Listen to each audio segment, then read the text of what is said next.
jamais à aller voir Birdman, c'est vraiment une petite pépite.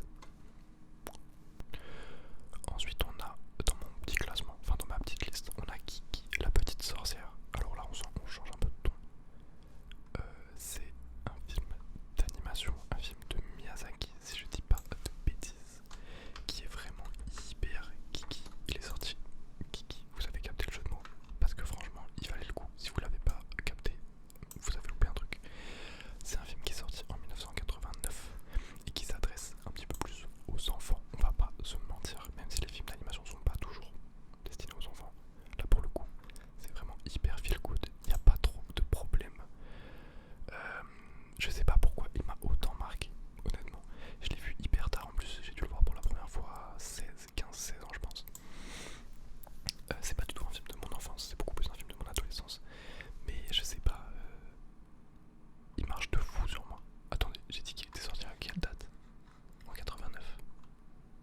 Je suis un ouf parce que du coup là je vois que c'est sorti en 2004 en France, donc je sais pas trop, mais on va faire comme si de rien n'était. Alors pour vous expliquer un petit peu le synopsis, c'est un film qui suit Kiki, donc une toute jeune sorcière qui doit quitter ses parents pour aller, en gros elle doit faire une alternance en tant que sorcière. Je sais pas trop comment ça marche dans ce monde là, mais elle a 13 ans, donc elle doit quitter ses parents et aller s'installer dans une ville pour vivre sa vie de sorcière.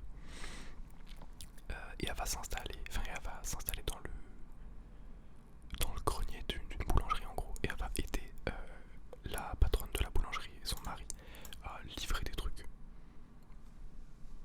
Honnêtement, on s'en fout un peu du scénario, je vais pas vous mentir.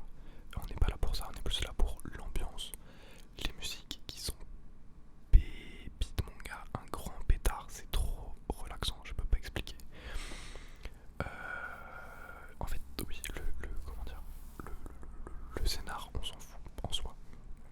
C'est plus tout ce qu'il y a autour. Là, pareil, c'est une ligne droite qu'on suit avec assez peu d'enjeux en réalité, à part quelques moments singuliers où il se passe telle action qui tac tac tac. Mais sur le long terme, en fait, il n'y a pas de but précis ou quoi. C'est juste on vibe et on voit comment ça se passe. Et c'est très très très très agréable pour le coup. Il y a des films où ça peut rendre horrible et on se fait chier pendant 2 heures. Mais là, je pense que c'est le fait que ça s'adresse plutôt aux enfants, qu'on soit dans un truc très mignon, très mimi. Mais en fait ça passe. C'est un film, c'est un comfort movie en gros. C'est pour ça que je l'ai mis dans cette liste, parce que je reviens le voir assez régulièrement. Et je ne peux que vous conseiller. Un dimanche, il pleut un peu, ça fait la gueule. Honnêtement, vous regardez ça, ça vous met Gucci, ni plus ni moins. D'ailleurs, j'ai pas grand chose de plus à dire. À propos de ça, je connais pas vraiment les acteurs et je pense que vous non plus, puisque c'est des acteurs de doublage japonais qui sont pas forcément très très célèbres. Ce que je peux vous dire, c'est que la bande originale a été composée en gros par Joe Isayashi. Ok. Par Joe Isayashi, qui est le même compositeur que pour l'ensemble des autres films Ghibli. Et honnêtement, ces thèmes sont trop. Ah, ils s'accrochent, ils sont réconfortants, ils vous envoient du confort directement dans le sang. C'est trop fort. Il est un banger, honnêtement trop bien. Je peux même pas m'étendre plus que ça. Ah, je sais quel film je vais mettre en dernier dans ma liste. Putain.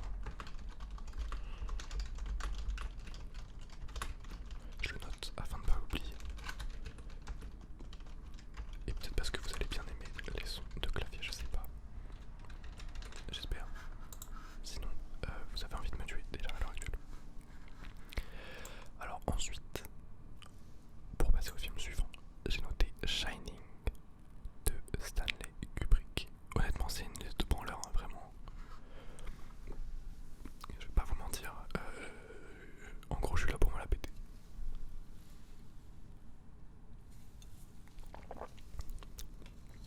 Alors Shining de Stanley Kubrick, c'est un film d'horreur, un des films d'horreur les plus réputés au monde du cinéma même.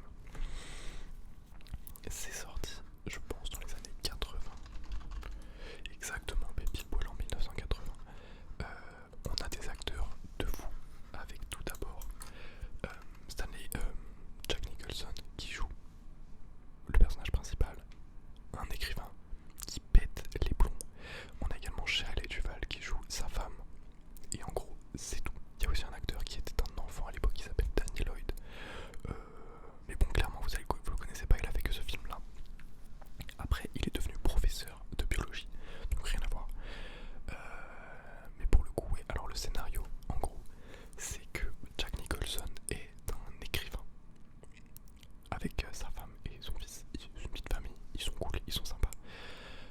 Mais il a besoin de se poser en fait, de prendre du temps pour lui, pour pouvoir écrire son bouquin, pour pouvoir le publier, pour pouvoir faire des sous.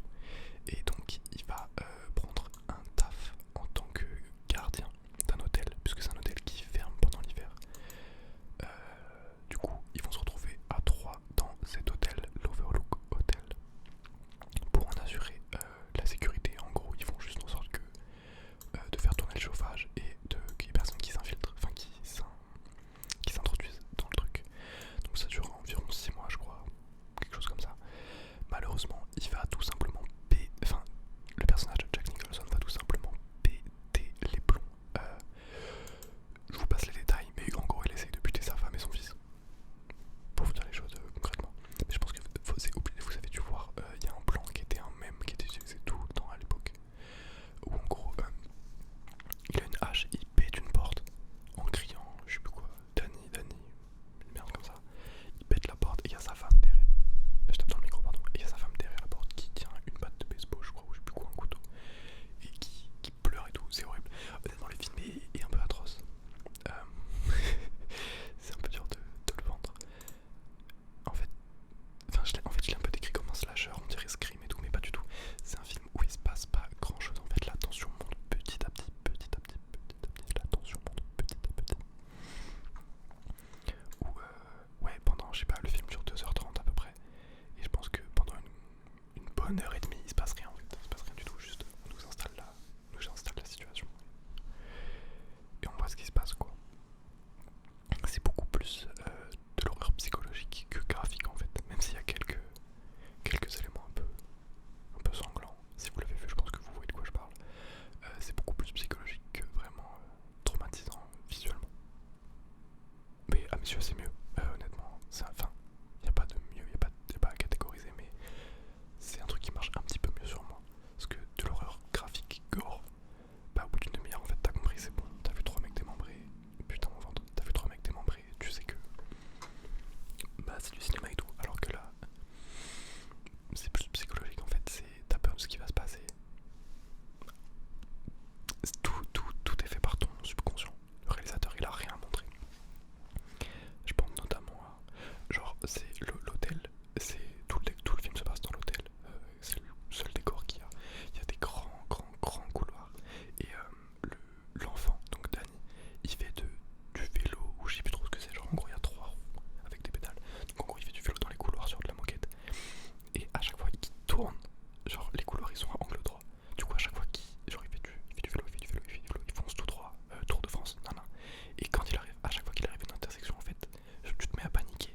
Parce que tu te dis putain il va tourner, il va y avoir un truc horrible, il va y avoir un monstre et tout. Non, en vrai y a rien. Enfin la majorité du temps y a rien. Je vous laisse découvrir le truc, mais en fait c'est ton subconscient qui joue. C'est ton esprit qui te met dans la sauce quoi. Donc honnêtement, regardez Shining, c'est encore une fois c'est un film très jaune, colorimétrie jaune, je peux pas expliquer plus que ça, un banger, imprenable.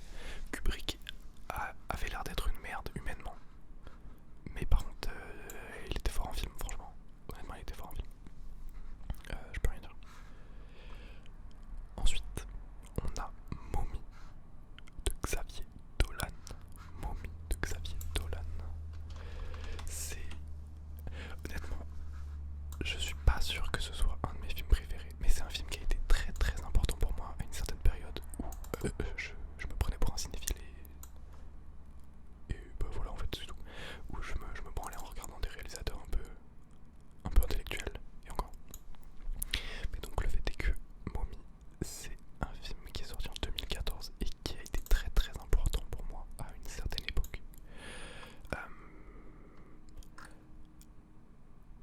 Je sais pas forcément si vous allez connaître, enfin si je vous parle des acteurs et tout, je sais pas si vous allez forcément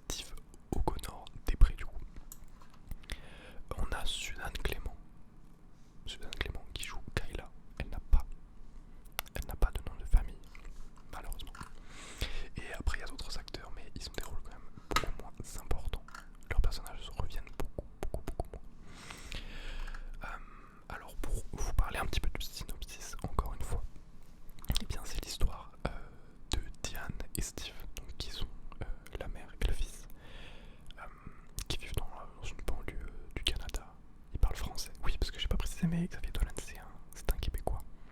Et le film se passe au Québec, j'imagine, puisqu'il parle français en étant au Canada, avec des accents et tout. Et le fait est que Steve, pendant un long moment, on n'a pas les dates précises et tout, on s'en fout un peu, mais il a été comment dire, dans un centre en gros pour jeunes hyperactifs et potentiellement dangereux. Malheureusement, il fait un truc horrible, je sais plus trop quoi, un truc un peu violent. Du coup, il se fait virer du centre en fait, il doit retourner vivre avec sa mère. Et donc, on va voir leur vie à partir du moment où ils se remettent à cohabiter. Ils s'entendent très bien et tout, il n'y a pas faim. Il n'y a pas de soucis quoi, ils s'aiment, mais on va voir que c'est un peu dur pour eux de cohabiter puisque Steve a,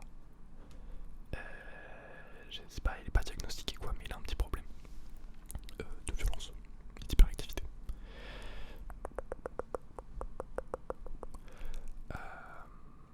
Et en gros, tout le film repose sur la relation entre Steve et sa mère et aussi avec Kayla qui est en gros la voisine d'en face je crois, qui elle est une ancienne institutrice mais qui a arrêté